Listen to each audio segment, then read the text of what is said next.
Section 1.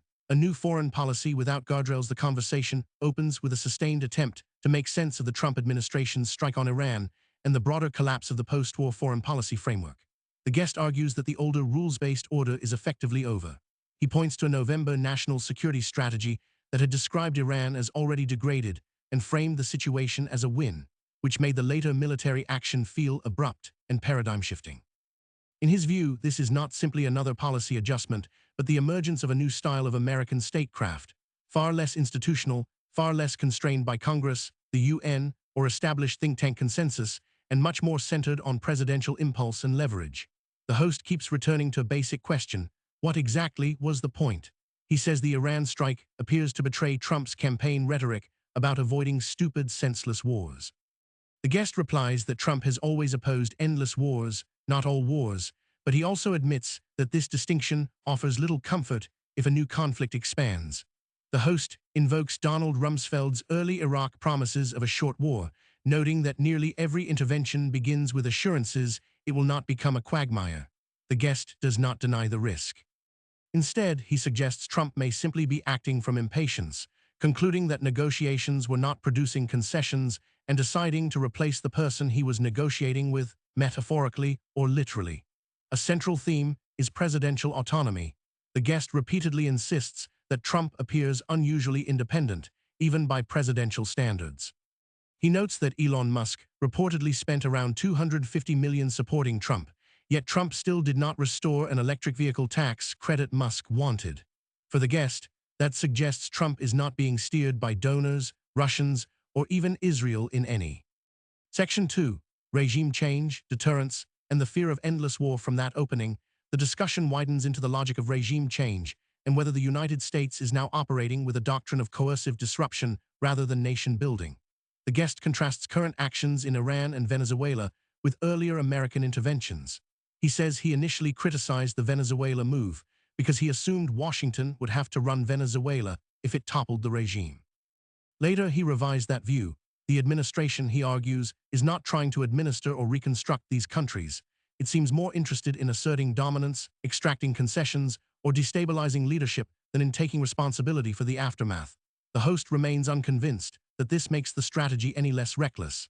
He keeps returning to the core contradiction. Trump campaigned against war, yet now appears willing to trigger one without a clearly articulated objective.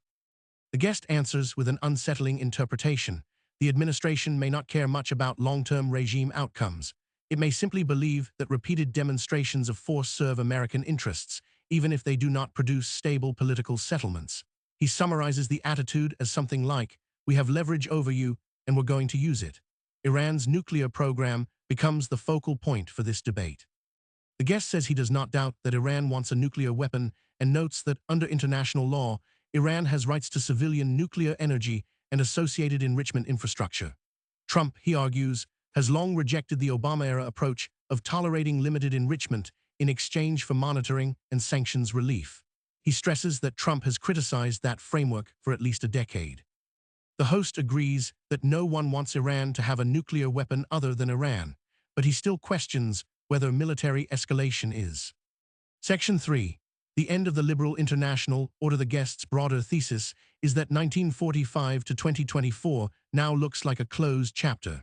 He says the era in which American power was mediated through alliances, security councils, treaty frameworks, and expert bureaucracy has been swept away.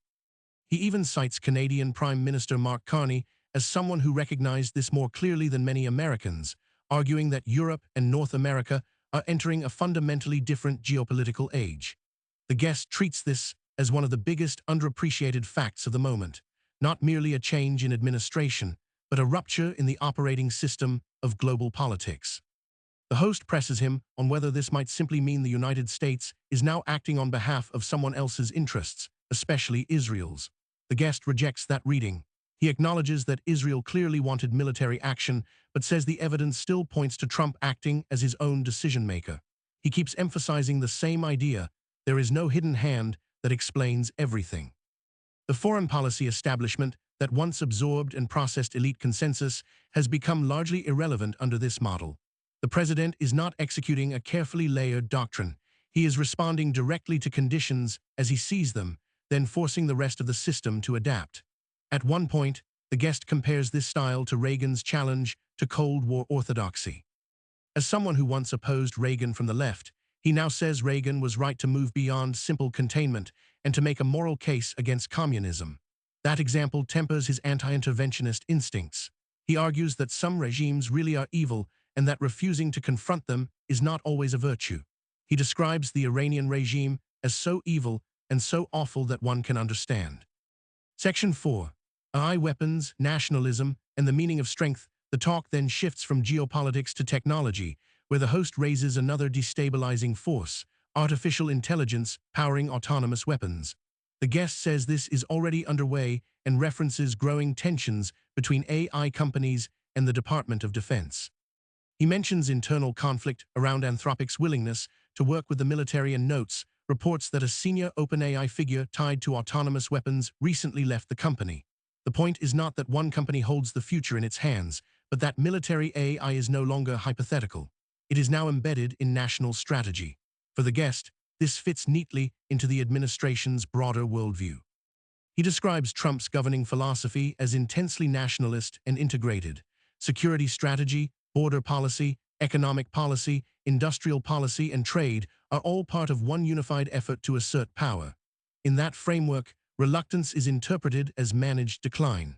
Either a country uses leverage aggressively or it accepts weakening. That logic helps explain not only the administration's posture toward adversaries, but also its impatience with firms that hesitate to align with national security goals. The host sees the danger in combining this ethos with rapidly advancing autonomous systems.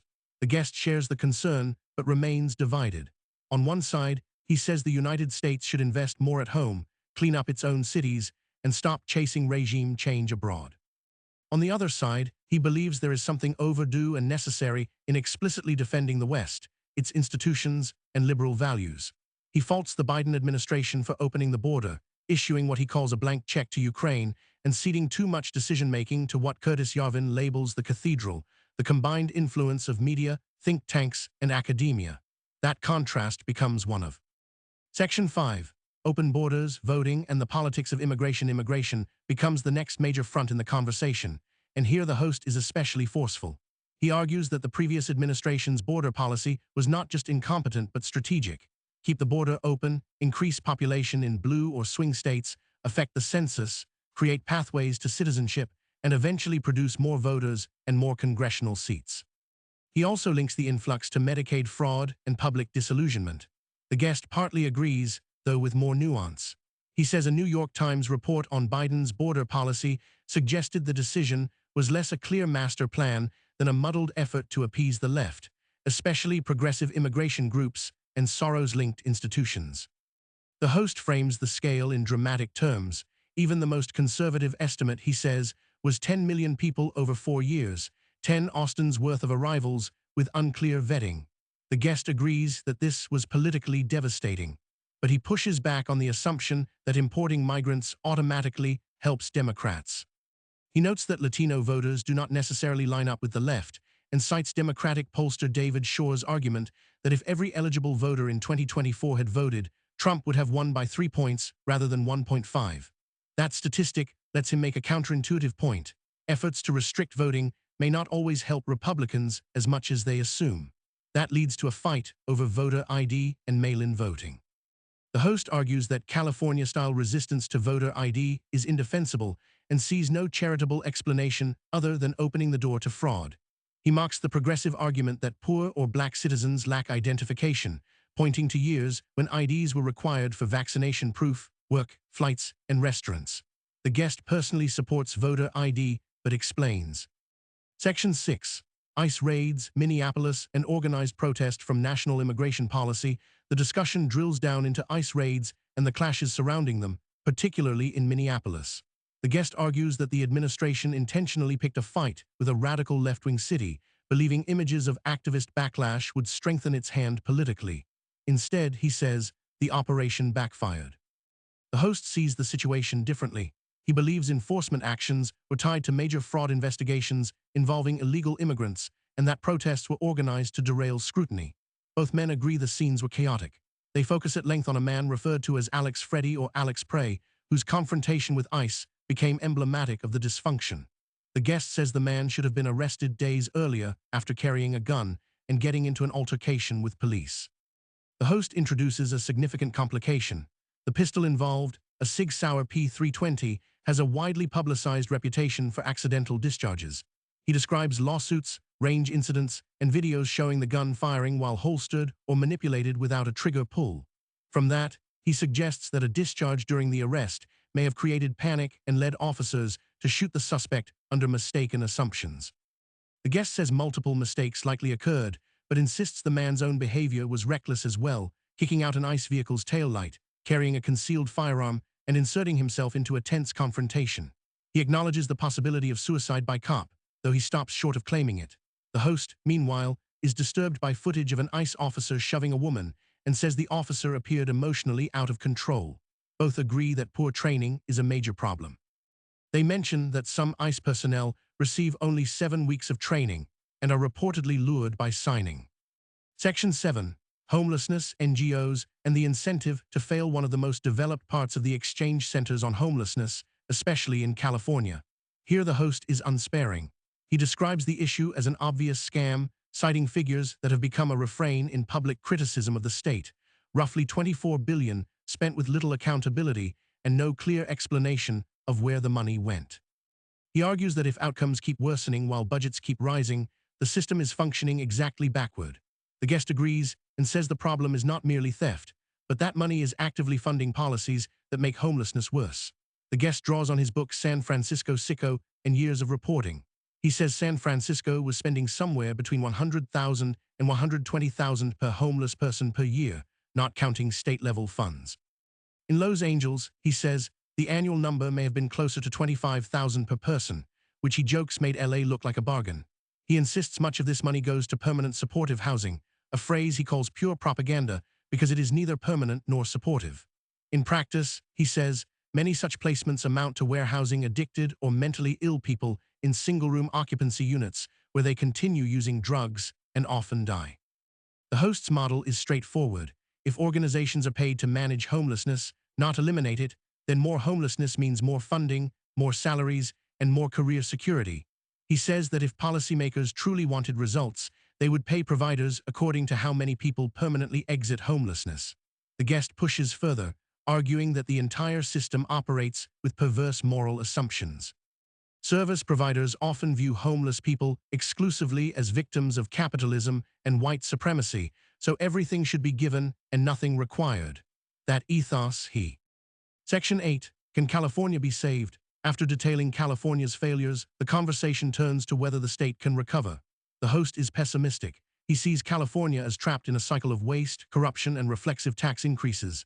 In his telling, every new crisis produces the same answer: demand more money from billionaires, expand public spending, and ignore the absence of accountability.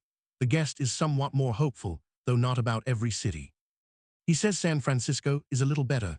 Los Angeles could improve with stronger leadership, but Oakland may be beyond saving for now.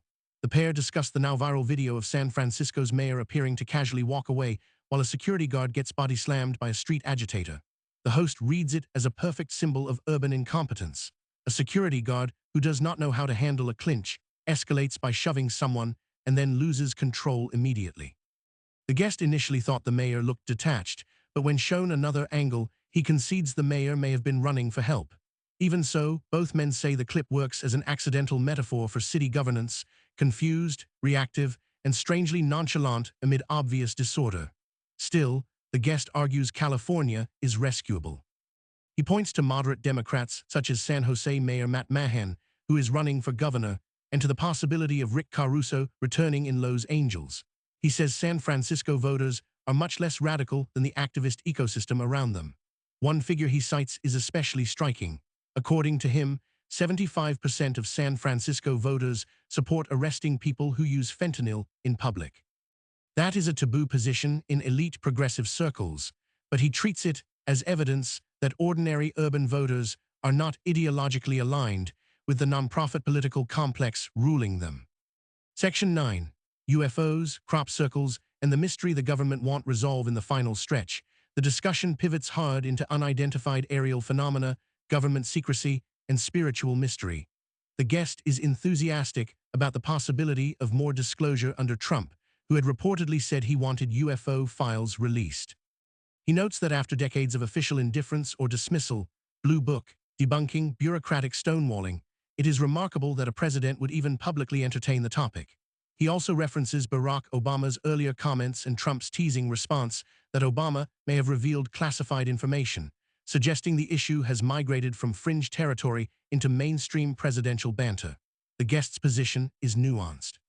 He wants transparency, but he has grown more skeptical of the strongest reverse engineering claims. After watching a recent Jesse Mitchell's interview featuring Eric Weinstein and Eric Davis, he says the answers about crash retrieval programs felt thin. He still believes the government possesses much more sensor data, imagery, and footage than it has released. He references the still-redacted potential explanations section of a UAP task force document and says at minimum those categories should be unredacted. He also notes that incidents like Gimbal, Go Fast, and the Tic Tac reportedly involved much more video and data than the public has seen. The host is more open to the full story being extraordinary.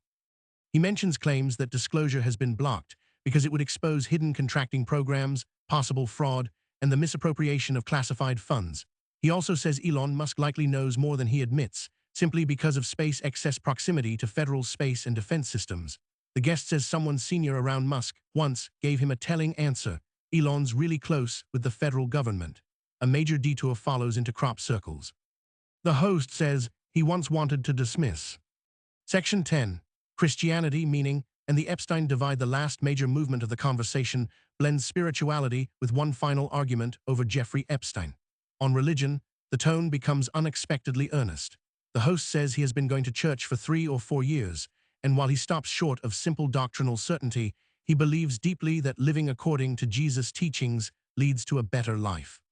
He describes churchgoers as the kindest and most orderly people he encounters and says Christianity offers a mode of living built on forgiveness, neighbor love, and humility rather than tribal vengeance. The guest, who identifies as Christian, agrees and calls the faith historically revolutionary for ending cycles of scapegoating and creating a universal moral community. They connect this to UFOs and the spiritual realm. The host mentions Tucker Carlson's idea that UFO entities might be more like angels and demons than extraterrestrials. He brings up the Book of Enoch, the Watchers, and the Nephilim, wondering what ancient people were trying to describe through oral traditions later canonized or excluded. Both men reject the smug modern view that all pre-modern religious experience was delusion. The guest says it is really arrogant to imagine the last 150 years have invalidated all earlier human knowledge. Psychedelics, mystical experiences, and UFO encounters all suggest to him that people are too quick to collapse reality into materialist certainty. Then the conversation snaps back to Epstein, and this is where the two men most clearly diverge. The guest says his view has changed after reading more of the released files. He now doubts that the evidence supports the strongest theories, that Epstein was centrally running an intelligence blackmail operation, or that his death can confidently be called murder.